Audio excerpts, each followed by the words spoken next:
Il a donné le plus, il donnera le moins.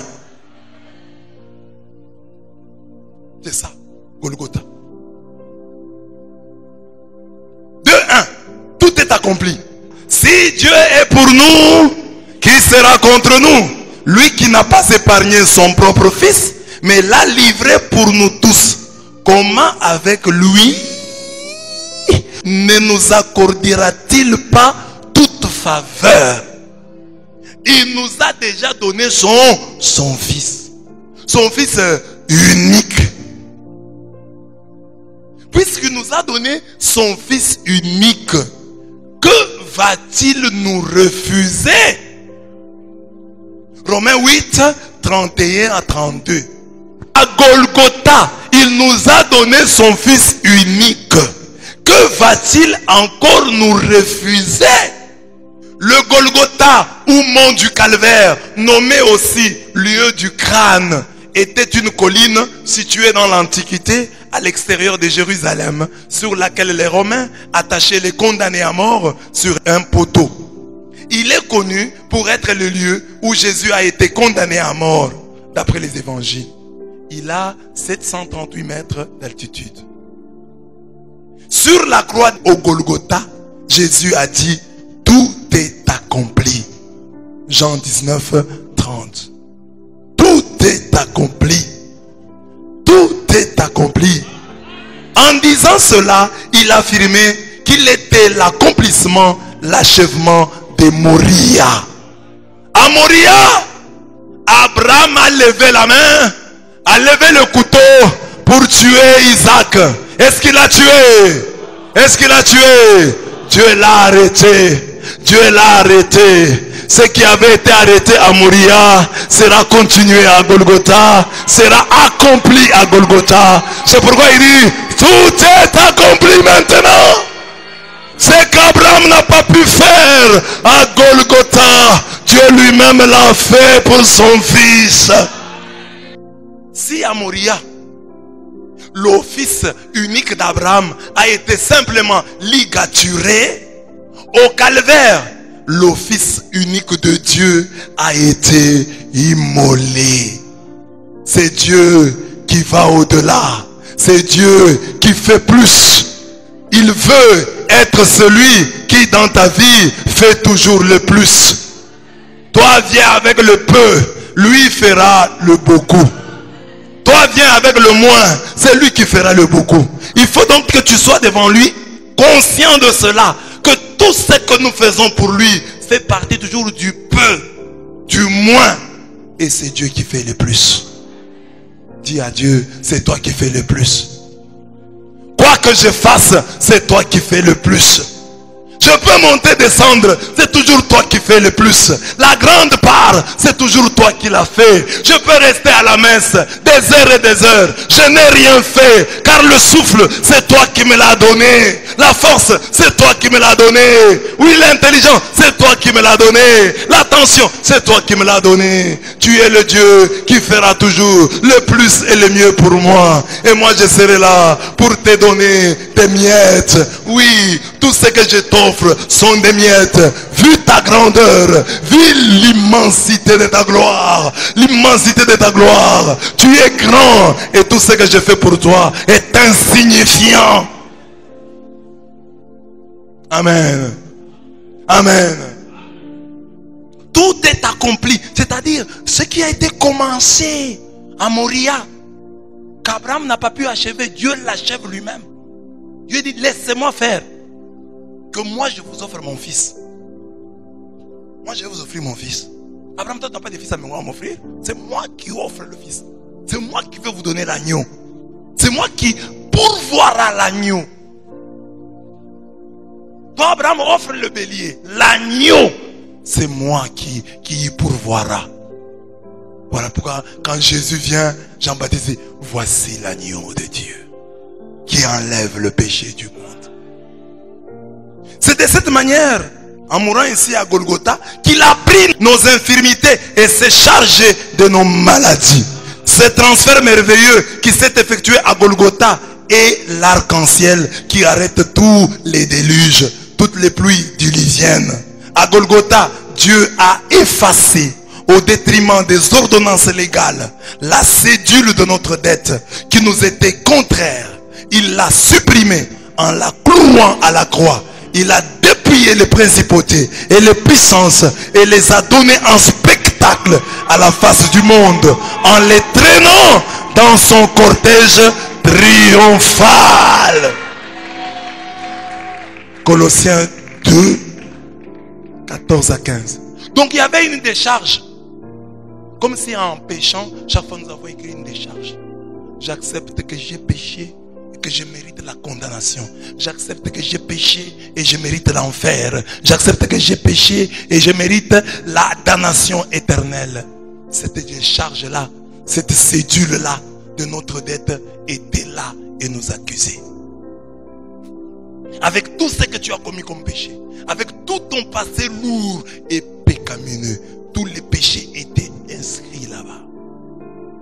En mourant sur la croix, Dieu a supprimé, il a déchiré cette décharge. Il a dit, tu n'as plus de dettes. Tu n'as plus de dettes. Je suis mort à ta place. Vis à ma place. Il n'y a plus de dettes. Il faut croire que Jésus a obtenu cela. Tu n'as plus de dettes. La décharge qui t'accusait, il l'a supprimée.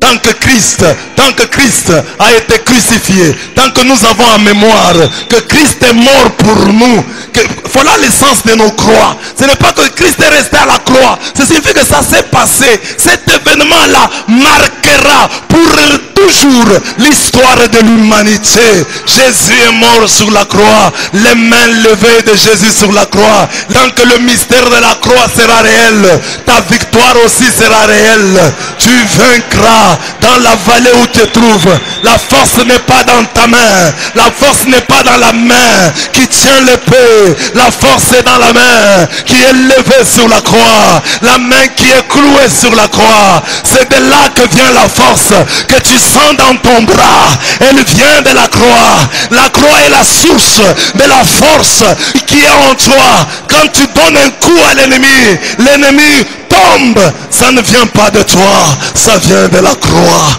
Ça vient de la croix. Ça vient de la croix. Quand tu dis au nom de Jésus, un démon tombe.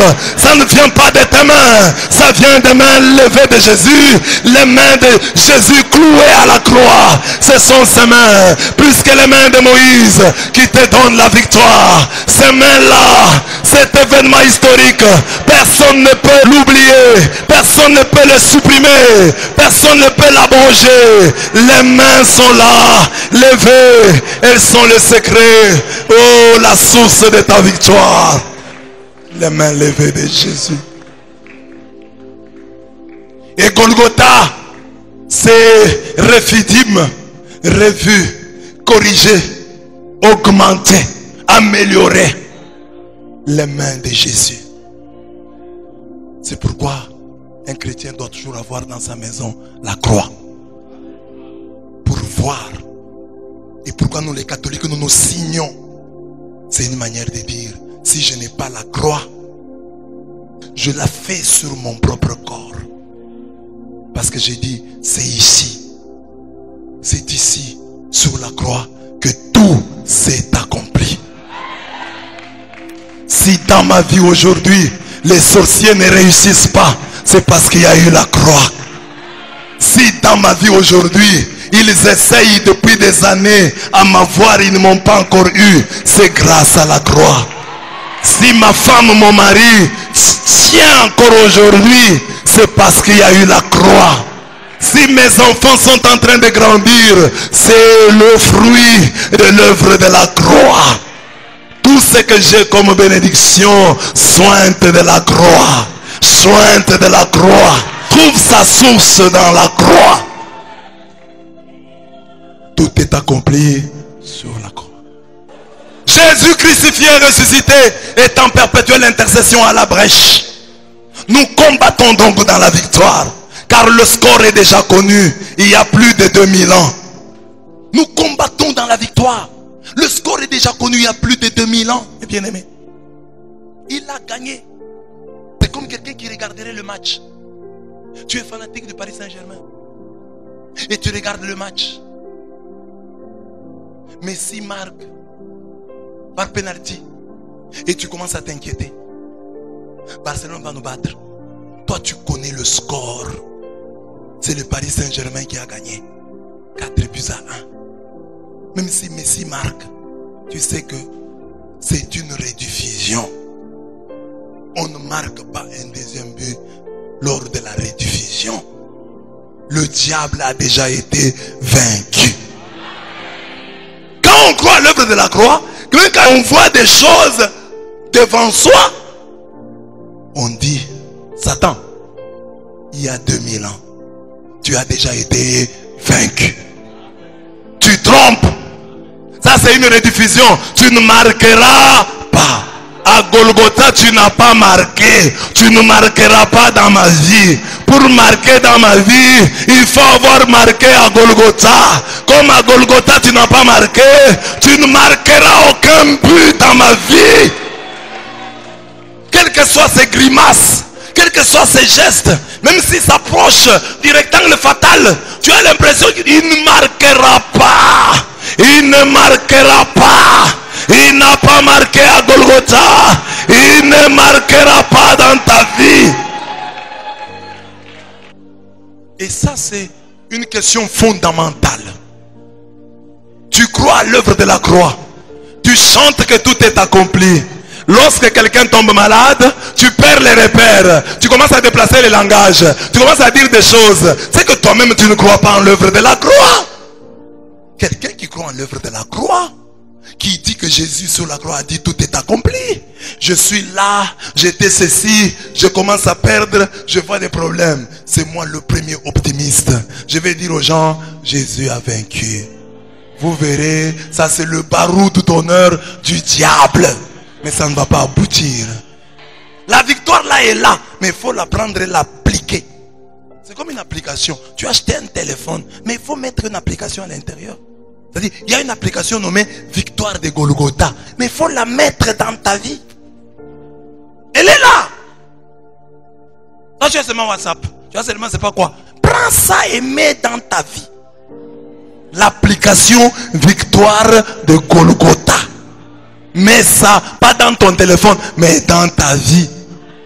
Que la victoire de Golgotha soit appliquée, installée dans ta vie. Réclame que, Seigneur, tu as gagné. C'est vrai, je crois. Mais cette victoire, qu'elle soit appliquée maintenant à ma vie, à mon existence.